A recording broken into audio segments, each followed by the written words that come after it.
Que a paz de nosso Senhor Jesus Cristo possa estar junto de todos nós nesta manhã. Hoje nós estamos continuando o estudo do capítulo 12, preparação de experiências, do livro Missionários da Luz, psicografado por Francisco Cândido Xavier, de André Luiz. E a semana passada nós falamos sobre o processos reencarnatórios de duas pessoas, que foi Silvério e Anacleta. Hoje nós vamos continuar o estudo e encerrando os dois processos reencarnatórios ainda que continuam no estudo, e André Luiz colocando para nós aqui os ensinamentos, né, para a gente poder observar aqui, para nos preparar, para a gente poder compreender um pouco mais o que é esse processo reencarnatório, né, que se dá nas nossas vidas. Então, André Luiz, continuando, ele diz assim: logo depois chegou outra candidata à reencarnação, né, que queria ali alterar o planejamento dela, né, e ela se acerca ali de Manassés e diz para Manassés: eu gostaria de sua ajuda para alterar. Aqui eu percebo que venho com muita beleza física. Eu queria fazer aqui uma leve alteração na minha tireoide e nas minhas paratireoides, para que eu possa voltar no corpo físico sem grandes atrativos. Porque, examinando aqui meu corpo físico, diz ela, como está aqui, eu percebo que ele pode ser um instrumento de muitos problemas, e como eu já caí pelos excessos da vaidade pessoal, eu quero fugir das belezas físicas e a ponto de não me complicar mais, né? E André Luiz fica admirado ali com aquela situação, porque ela queria alterar o metabolismo de sua futura tireoide, né? Talvez aqui, apenas por especulações ou por hipótese nossa, né, a tireoide ali está associada no metabolismo, né? Então, pensemos aí o metabolismo, né, na tireoide, que talvez ensejaria ali uma tendência a um corpo físico com padrões não tanto de beleza na Terra, né? Talvez uma tendência à obesidade ou uma outra conformação física ali, né? E ela chega a dizer: prefiro a feiura corporal do que ser uma Vênus fisicamente e o espírito perturbado e voltar aqui novamente na mesma situação que eu cheguei, né? Com esse tipo de experiência aqui que eu já tive, ela diz, e não me interessa mais, porque na verdade agora o meu embelezamento eu quero é da minha alma, o embelezamento é do meu espírito, que eu sou.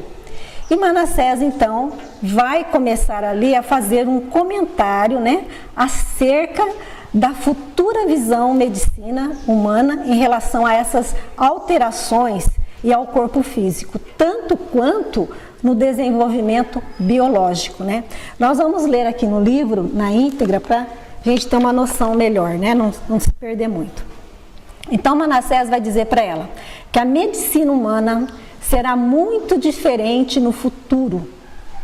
Quando a ciência puder compreender a extensão e a complexidade dos fatores mentais no campo da moléstia do corpo físico, muito raramente não se encontra as afecções diretamente relacionadas com o psiquismo, né? Ele fala: todos os órgãos são subordinados às ascendências moral. As preocupações excessivas com os sintomas patológicos aumentam as enfermidades, as grandes emoções podem curar o corpo ou também aniquilá-lo.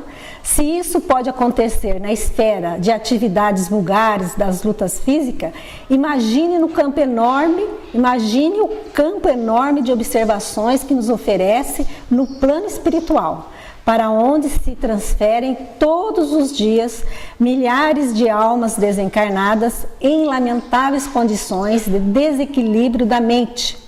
O médico do porvir, ele conhecerá semelhantes verdades e não circunscreverá a ação profissional ao simples fornecimento de indicações técnicas, dirigindo-se muito mais nos trabalhos curativos das providências espirituais, onde o amor cristão represente ali o maior papel.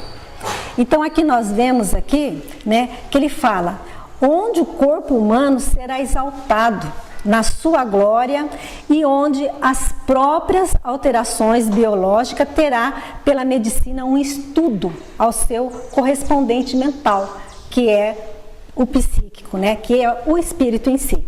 Nós sabemos que a psicologia, né, já está fazendo tudo isso, né, a psiquiatria, mesmo assim de uma maneira rudimentar ainda, de uma maneira embrionária, a psicologia, a psicanálise, né, já estão fazendo isso, dando ali os seus primeiros passos.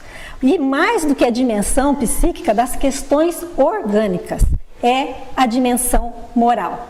É isso que ele está falando aqui, né? Das questões orgânicas, do eu, né? Eu tenho uma deficiência, eu tenho uma questão física. Qual é a mensagem moral, a questão moral associada a essa demanda, essa patologia, a essa questão da diagnose? Esse diagnóstico ou essa questão de saúde que eu tenho, né? Então, os médicos, como ele diz lá, do futuro, ele vai conhecer semelhantes verdades às providências espirituais, né? E aqui André Luiz está fazendo assim, tipo de uma, como diz assim, de uma profecia, né? Porque esse livro foi escrito, né, na década de 1940 e para nós essa medicina já está em andamento, aí já está acontecendo, né? Embora devagar, mas já está acontecendo.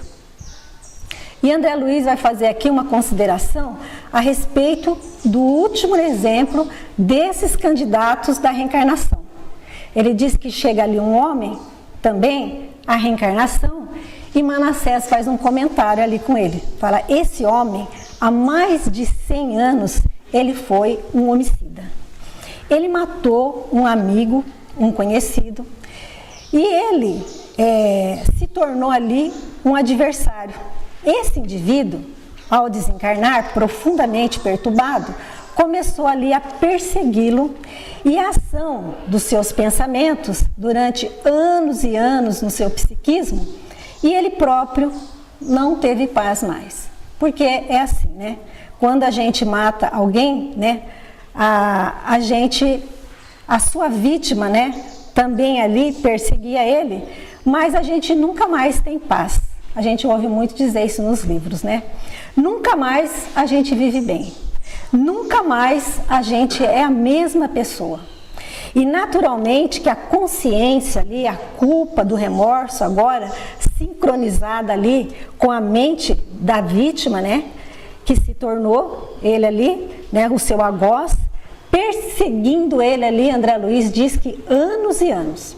André Luiz vai dizer que ele foi padecendo, ele foi morrendo aos poucos durante a vida.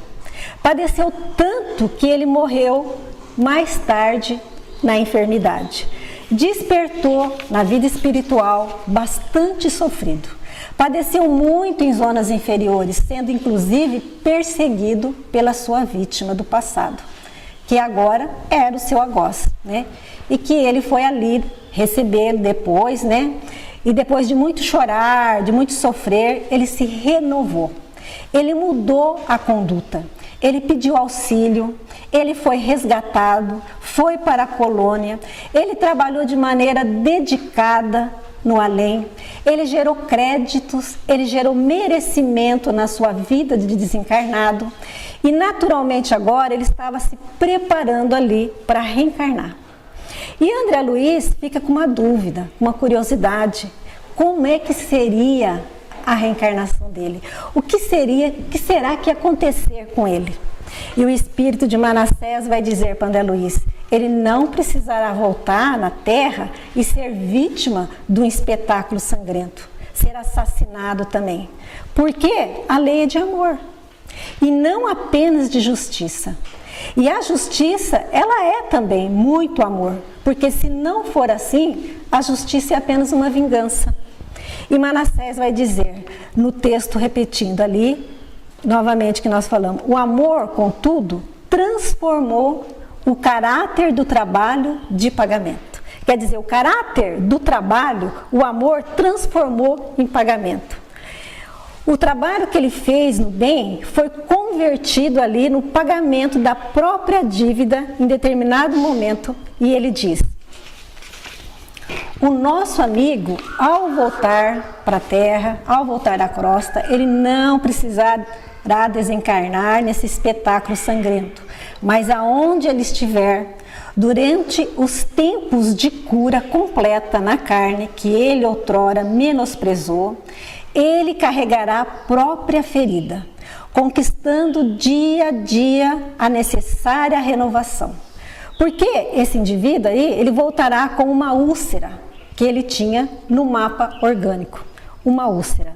E Manassés diz para André Luiz, ele próprio escolheu voltar assim, com essa úlcera. Ele vai chegar ali no momento do seu desenvolvimento biológico, logo depois da sua infância, que ele vai desenvolver ali uma questão na região gastrointestinal e ele vai aparecer ali uma úlcera. E essa úlcera ele vai ter que tratar a vida inteira, com medicamentos, tratamentos, com regimes, com dietas, com determinadas medicações, a vida inteira. Essa úlcera é o resquício da dívida dele ter destruído a vida de uma pessoa, dele ter ceifado a vida do outro. E Manassés diz que ao voltar para a terra, ele não precisará daquele modo sangrento, mas onde ele estiver, carregará ali a própria ferida, conquistando pós-dia necessária renovação. Ele experimentará desgosto em virtude do sofrimento físico permanente, ele lutará incessantemente desde a eclosão da úlcera até o dia do resgate final do aparelho fisiológico. Entretanto, diz Manassés, se ele souber manter-se fiel aos compromissos novos, ele terá alcançado mais tarde a plena libertação. E André Luiz acaba o capítulo lembrando da célebre frase do Evangelho, que é: o amor cobre multidão de pecados. E aqui, no encerramento aqui de André Luiz diz então o seguinte: examinei impressionado a planta educativa e porque não encontrasse palavras bastante claras para pintar minha admiração, silenciei comovidamente. Compreendendo meu estado da alma, o companheiro continuou: são inúmeros os projetos de corpos futuros em nossos setores de serviço. Depreende-se da maioria deles que todos os enfermos na carne são almas em trabalho de ingente conquista de si próprias. Ninguém trai a vontade de Deus nos processos evolutivos, sem graves tarefas de reparação. E todos os tentam enganar a natureza. Todos os que tentam enganar a natureza, quadro legítimo das leis divinas, acaba por enganar a si mesmo.